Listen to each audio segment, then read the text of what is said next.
So I want to start by offering you a free, no-tech life hack. And all it requires of you is this, that you change your posture for 2 minutes. But before I give it away, I want to ask you to right now do a little audit of your body and what you're doing with your body.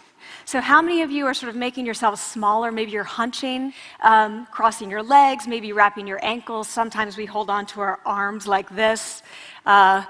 Sometimes we spread out. I see you. So I want you to pay attention to what you're doing right now. We're going to come back to that in a few minutes, and I'm hoping that if you sort of learn to tweak this a little bit, it could significantly change the way your life unfolds. So we're really fascinated with body language, and we're particularly interested in other people's body language. You know, we're interested in, like, you know, an awkward interaction, or a smile, or a contemptuous glance, or maybe a very awkward wink, or maybe even something like a handshake. Here they are arriving at number 10, and look at this lucky policeman gets to shake hands with the President of the United States. Oh, and here comes the Prime Minister of the... No.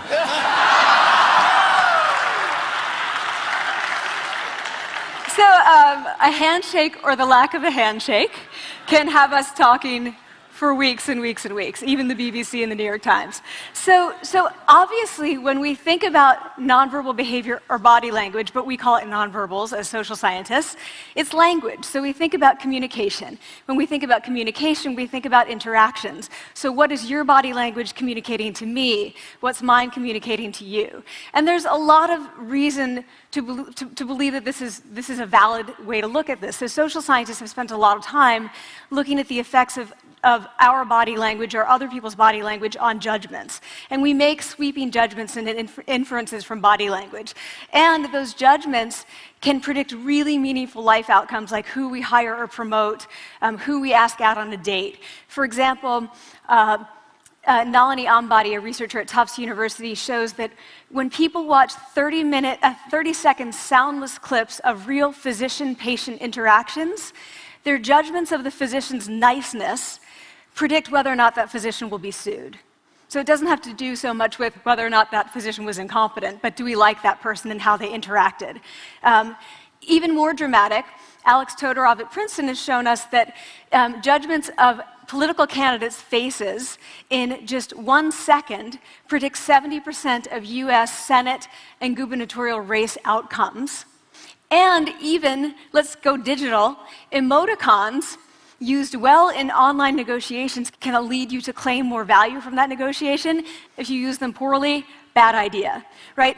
So when we think of nonverbals, we think of how we judge others, how they judge us, and what the outcomes are. We tend to forget, though, the other audience that's influenced by our nonverbals, and that's ourselves. We are also influenced by our nonverbals, our thoughts and our feelings and our physiology. So what nonverbals am I talking about? I'm a social psychologist, I study prejudice, and I teach at a competitive business school. So it was inevitable that I would become interested in power dynamics. I became especially interested in nonverbal expressions of power and dominance. And what are nonverbal expressions of power and dominance? Well, this is what they are. So in the animal kingdom, they are about expanding. So you make yourself big, you stretch out, you take up space, you're basically opening up. It's about opening up.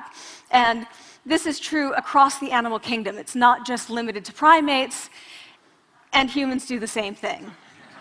So they do this both when they have power sort of chronically, and also when they're feeling powerful in the moment. And this one is especially interesting because it really shows us how universal and old these expressions of power are. This expression, which is known as pride, Jessica Tracy has studied, she shows that people who are born with sight and people who are congenitally blind do this when they win at a physical competition. So when they cross the finish line and they've won, it doesn't matter if they've never seen anyone do it, they do this. So the arms up in the V, the chin is slightly lifted. What do we do when we feel powerless? We do exactly the opposite. We close up, we wrap ourselves up, we make ourselves small. We don't want to bump into the person next to us. So again, both animals and humans do the same thing. And this is what happens when you put together high and low power. So what we tend to do when it comes to power is that we complement the other's nonverbals. So if someone's being really powerful with us, we tend to make ourselves smaller. We don't mirror them, we do the opposite of them.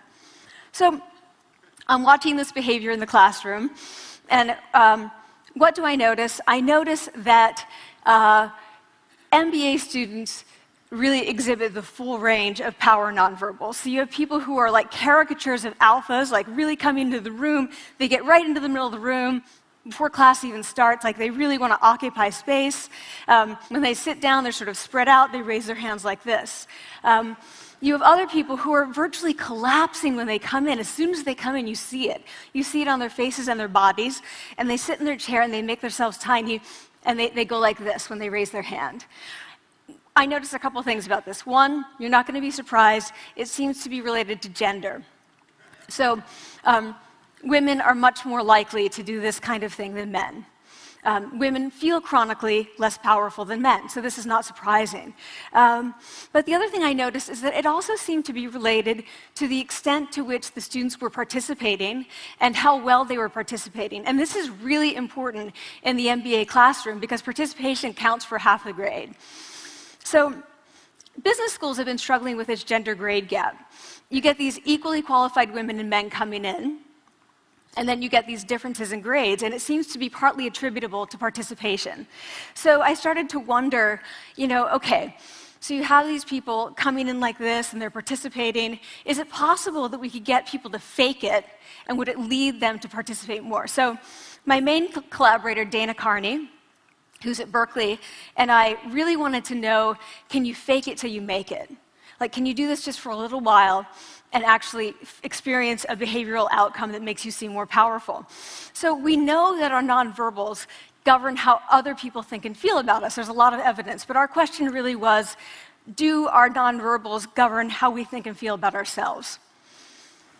There's some evidence that they do. So, for example, when we smile when we feel happy, but also when we're forced to smile by holding a pen in our teeth like this, it makes us feel happy. So it goes both ways. When it comes to power, it also goes both ways. So when you feel powerful, you're more likely to do this, but it's also possible that when you pretend to be powerful, you are more likely to actually feel powerful. So the second question really was, so we know that our minds change our bodies. Is it also true that our bodies change our minds? And when I say minds, in the case of the powerful, what am I talking about? So I'm talking about thoughts and feelings and the sort of physiological things that make up our thoughts and feelings. And in my case, that's hormones. I look at hormones. So what do the minds of the powerful versus the powerless look like?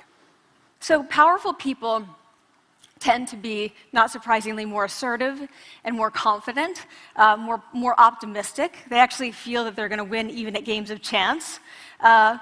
They also tend to be able to think more abstractly. So there are a lot of differences. They take more risks. There are a lot of differences between powerful and powerless people. Physiologically, there also are differences on two key hormones, testosterone, which is the dominance hormone, and cortisol, which is the stress hormone. So what we find is that high-power alpha males in primate hierarchies have high testosterone and low cortisol. And powerful and effective leaders also have high testosterone and low cortisol. So what does that mean? When you think about power, people tended to think only about testosterone because that was about dominance. But really, power is also about how you react to stress. So do you want the high-power leader that's dominant, high on testosterone, but really stress reactive? Probably not, right? You want the person who's powerful and assertive and dominant, but not very stress reactive, the person who's laid back. So we know that in primate hierarchies, if an alpha needs to take over, if an individual needs to take over an alpha role sort of suddenly, within a few days, that individual's testosterone has gone up significantly and his cortisol has dropped significantly. So we have this evidence, both that the body can shape the mind, at least at the facial level, and and also that role changes can shape the mind. So what happens, okay, you take a role change, what happens if you do that at a really minimal level, like this tiny manipulation, this tiny intervention? For 2 minutes you say, I want you to stand like this, and it's going to make you feel more powerful. So this is what we did. We decided to bring people into the lab and run a little experiment. And these people adopted for 2 minutes either high power poses or low power poses. And I'm just going to show you 5 of the poses, although they took on only 2. So here's one, a couple more.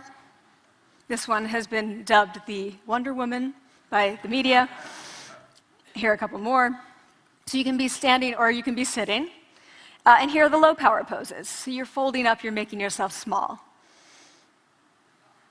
This one is very low power. When you're touching your neck, you're really kind of protecting yourself. So this is what happens. They come in, they spit into a vial. We, for 2 minutes, say, you need to do this or this. They don't look at pictures of the poses. We don't want to prime them with the concept of power. We want them to be feeling power, right? So 2 minutes they do this. We then ask them, how powerful do you feel on a series of items? And then we give them an opportunity to gamble. And then we take another saliva sample. That's it. That's the whole experiment. So this is what we find. Risk tolerance, which is the gambling. What we find is that when you're in the high power pose condition, 86% of you will gamble. When you're in the low power pose condition, only 60%. And that's a pretty whopping significant difference. Here's what we find on testosterone. From their baseline when they come in, high power people experience about a 20% increase, and low power people experience about a 10% decrease. So again, 2 minutes and you get these changes. Here's what you get on cortisol. High power people experience about a 25% decrease, and the low power people experience about a 15% increase. So 2 minutes lead to these hormonal changes that configure your brain to basically be either assertive, confident, and comfortable, or really stress reactive, and feeling sort of shut down. And we've all had that feeling, right? So it seems that our nonverbals do govern how we think and feel about ourselves. So it's not just others, but it's also ourselves. Also, our bodies change our minds. But the next question, of course, is, can power posing for a few minutes really change your life in meaningful ways? So this is in the lab, it's this little task, it's just a couple of minutes. Where can you actually apply this, which we cared about, of course.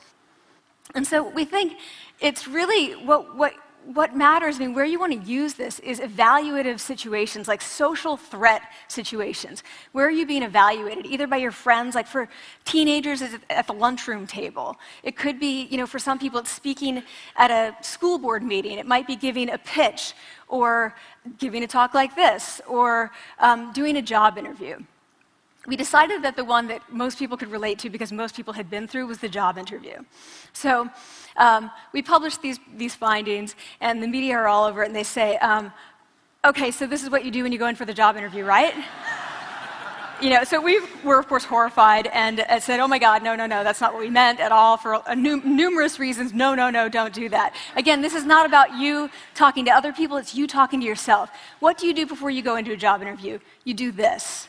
Right? You're sitting down, you're looking at your iPhone or your Android, not trying to leave anyone out. You're looking at your notes, you're hunching up, making yourself small, when really what you should be doing maybe is this, like in the bathroom, right? Do that, find 2 minutes. So that's what we want to test, okay? So we bring people into a lab, and they do either high or low power poses again. They go through a very stressful job interview. It's 5 minutes long. They are being recorded, they're being judged also, and the judges are trained to give no nonverbal feedback. So they look like this. Like, imagine this is the person interviewing you. So for 5 minutes, nothing. And this is worse than being heckled. People hate this. It's what Marianne LaFrance calls standing in social quicksand. So this really spikes your cortisol. So this is the job interview we put them through, because we really wanted to see what happened.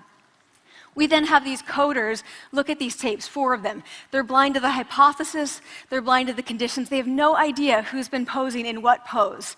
And they end up looking at these sets of tapes, and they say, oh, we want to hire these people, all the high power posers. We don't want to hire these people. We also evaluate these people much more positively overall. But what's driving it? It's not about the content of the speech. It's about the presence that they're bringing to the speech. We also, because we rate them on all these variables related to sort of competence, like how well structured is the speech? How good is it? What are their qualifications? No effect on those things. This is what's affected, these kinds of things. People are bringing their true selves, basically. They're bringing themselves. They bring their ideas, but as themselves, with no residue over them. So this is what's driving the effect, or mediating the effect. So when I tell people about this, that our bodies change our minds, and our minds can change our behavior, and our behavior can change our outcomes, they say to me, it feels fake, right? So I said, fake it till you make it. Like, it's not me. Like, I don't want to get there and then still feel like a fraud. I don't want to feel like an imposter. I don't want to get there only to feel like I'm not supposed to be here. And that really resonated with me, because I want to tell you a little story about being an imposter and feeling like I'm not supposed to be here.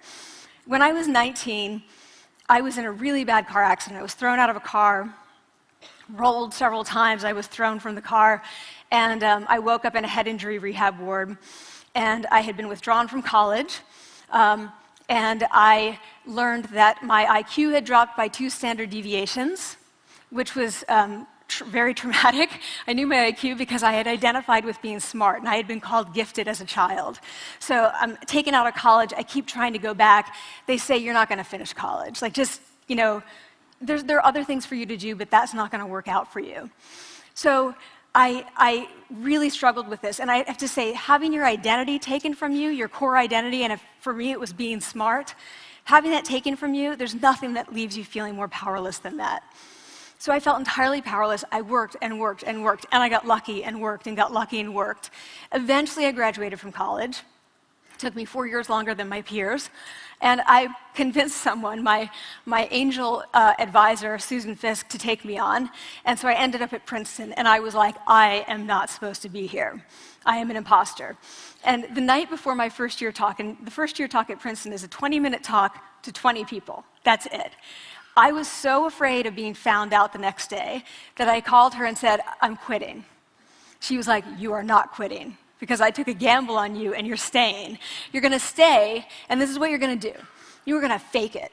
You're going to do every talk that you ever get asked to do. You're just going to do it and do it and do it, even if you're terrified and just paralyzed and having an out-of-body experience, until you have this moment where you say, oh my gosh, I'm doing it. Like, I have become this. I am actually doing this. So that's what I did. 5 years in grad school. A few years, I'm at Northwestern. I moved to Harvard. I'm at Harvard. I'm not really thinking about it anymore, but for a long time I had been thinking, not supposed to be here, not supposed to be here. So at the end of my first year at Harvard, a student who had not talked in class the entire semester, who I had said, look, you got to participate or else you're going to fail, came into my office. I really didn't know her at all. And she came in totally defeated, and she said, I'm not supposed to be here.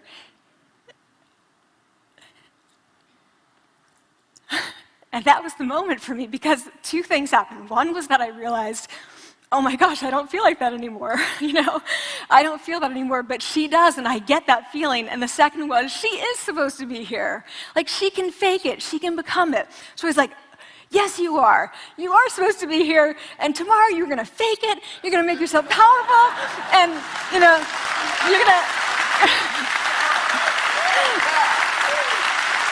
and you're going to go into the classroom, and you are going to give the best comment ever, And she gave the best comment ever, and people turned around, and they were like, oh my God, I didn't even notice her sitting there, She comes back to me months later, and I realized that she had not just faked it till she made it, she had actually faked it till she became it.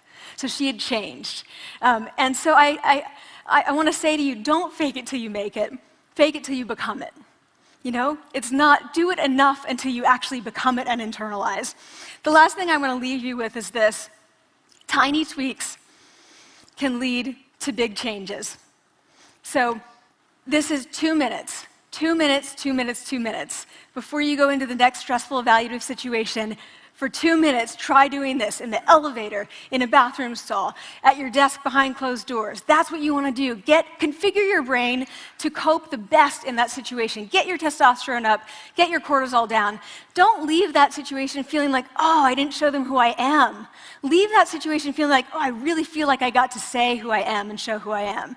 So I want to ask you first, both to try power posing, and also I want to ask you to share this science, because this is simple. I don't have ego involved in this. Give it away. Share it with people, because the people who can use it the most are the ones with no resources and no technology and no status and no power. Give it to them, because they can do it in private. They need their bodies, privacy, and 2 minutes, and it can significantly change the outcomes of their life. Thank you.